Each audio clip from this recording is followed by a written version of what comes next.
අද මම ඔයගොල්ලන්ට ගෙනාවේ අපේ රටේ ඉන්න විවිධ ජාතීන් ගැන තොරතුරු ටිකක්.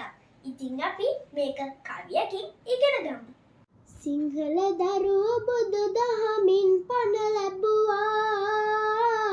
කිරිබත් කැවුම් මති රසවල රහ බැලුවා. ජාතික ඇඳුම ඔසරිය මුල් තැන ලැබුවා. පන්සල් යමුද හැන්දෑවට මල් නෙළුවා. හින්දු ආගමට මුල් තැන දමිළ ළමයි.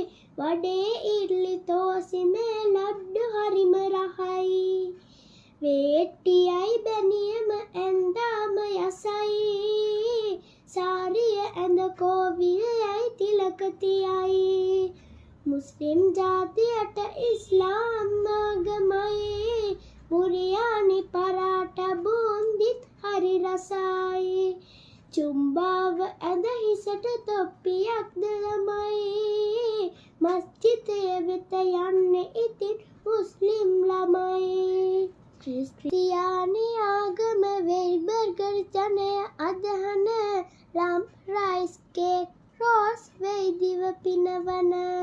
කමිසය කලිසම යුරෝපීය ඇඳුම අඳින් පල්ලිය වෙත යන මේ අය තල් සමරයි සතුටින. හරි යාළුවනේ, ඕගොල්ලෝ අද ජාතීන් ගැන ගොඩක් තොරතුරු ඉගෙන ගත්තා නේද? ඉතින් අද මම ඕගොල්ලෝගෙන් සමුගන්නවා. ඕගොල්ලෝ මගේ වීඩියෝ එක ලයික් කරලා, කමෙන්ට් කරලා, සබ්ස්ක්‍රයිබ් කරන්නත් අමතක කරන්න එපා.